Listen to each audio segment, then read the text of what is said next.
Oke, assalamualaikum warahmatullahi wabarakatuh. Good evening, everyone. My name is Alifi Devianti from second semester. Here in this section, I will explain my material about coherence with Sabrina. Oke, jadi di sini saya akan menjelaskan mengenai metode-metode yang bisa kita gunakan agar kita bisa menulis dengan coherence yang baik seperti itu. Oke, jadi di sini di presentasi saya jelaskan bahwa coherence in writing is the logical bridge between words, sentence and paragraphs gitu. Jadi coherence itu dalam writing itu bisa disebut sebagai jembatan penghubung gitu antara ide-ide, kalimat dan juga paragraf seperti itu. Nah, selanjutnya ada lagi coherence is achieved when sentences and ideas are connected and flow together smoothly. Jadi coherence ini bisa didapatkan ketika ide dan sentences-nya itu terhubung dengan baik gitu. Nah, jadi yang saya jelaskan sore ini ada 3 metode agar kita bisa coherence saat menulis seperti itu. Oke, jadi di sini pembahasan yang akan saya bahas pertama kali adalah repeat key nouns. Oke, di sini saya jelaskan bahwa repeating key nouns or phrases helps connect and focus ideas. And repetition also helps the reader remain focused and headed in the right direction. Jadi repeat key nouns ini adalah mengulang kembali noun atau word yang ada di kalimat atau paragraf itu, yang tujuannya untuk mengingatkan kembali para pembaca, to remind focus the reader tentang apa yang sedang dibahas gitu. Di sini saya beri contoh, most students are intimidated by the words of William Shakespeare. They believe Shakespeare's sonnets and plays are far too complicated to read and understand. Nah, jadi di sini banyak murid yang merasa terintimidasi dengan tulisannya si William Shakespeare. Mereka percaya bahwa tulisan punyanya si Shakespeare's sonnet itu susah dipahami dan ya dimengerti begitu. Jadi di sini yang dimaksud repeat key nouns di sini yang diulangin adalah William Shakespeare yang saya bold dan Shakespeare's di situ. Jadi dia tidak pakai pronoun di sini, tidak memakai. Kan yang pertamanya William Shakespeare. Nah, yang keduanya dia tidak pakai they believe his sonnets gitu. Dia nggak pakai possessive pronoun. Dia nggak pakai kata kepemilikan pronoun gitu. Mungkin karena tujuannya kan untuk memfokuskan kembali, karena mungkin akan ada beberapa orang yang ketika menggunakan possessive pronoun itu akan ini his siapa ya, maksudnya his ini bukunya punya siapa ya, seperti itu. Jadi di sini diulang kembali nouns atau wordnya.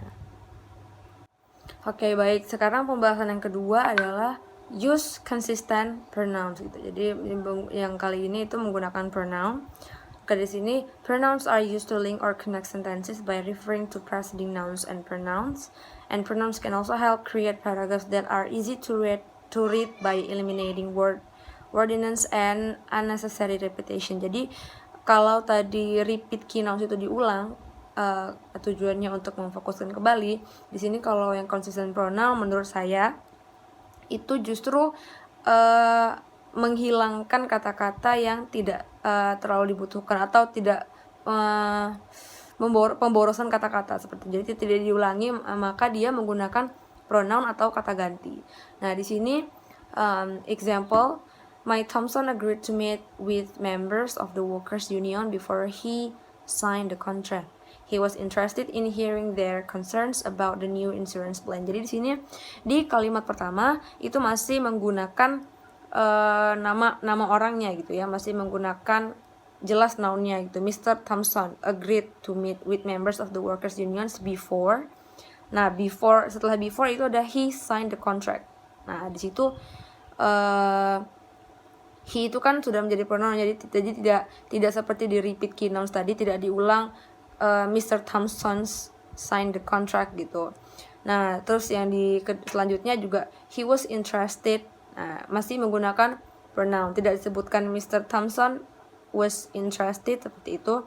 Terus in hearing their-nya ini merujuk ke itu with members of the workers union. Jadi tidak disebutkan members of the workers unionnya, tapi menggunakan their seperti itu. Oke, jadi yang terakhir ada use transition signals, menggunakan transisi. Oke, jadi di sini transitional expression itu to let the reader know the previous idea is connected to what follows. Jadi untuk membuat para pembaca itu mengetahui previous ideasnya. Jadi ide sebelumnya yang akan kita baca itu apa. Jadi di sini ada contohnya, many students believe they cannot write a good essay because they are not writers. Banyak murid percaya bahwa mereka tidak bisa menulis dengan baik karena mereka memang bukan penulis. Nah, jadi di sini sih karena itu menghubungkan gitu. Menghubungkan merujuk ke karena mereka bukan penulis, mereka tidak bisa menulis dengan baik seperti itu. Terus di yang kedua ada however, as they practice writing and work on developing their writing skills, most students are able to gain the needed confidence to start thinking of themselves writer. Jadi di sini bagaimana? Tapi bagaimanapun, kalau mereka berlatih dengan baik, mengembangkan skill writing mereka, percayalah gitu bahwa pasti banyak yang akan lebih percaya diri dan memikirkan kembali untuk menjadi penulis gitu. Jadi di sini sama however dengan because itu menghubungkan. Transisi itu banyak, ada however, ada because, ada so, but, and any others. Okay, that's all my presentation. I'm sorry for all the mistakes. Semoga apa yang saya jelaskan bisa dipahami. As I say, good evening and wassalamualaikum warahmatullahi wabarakatuh.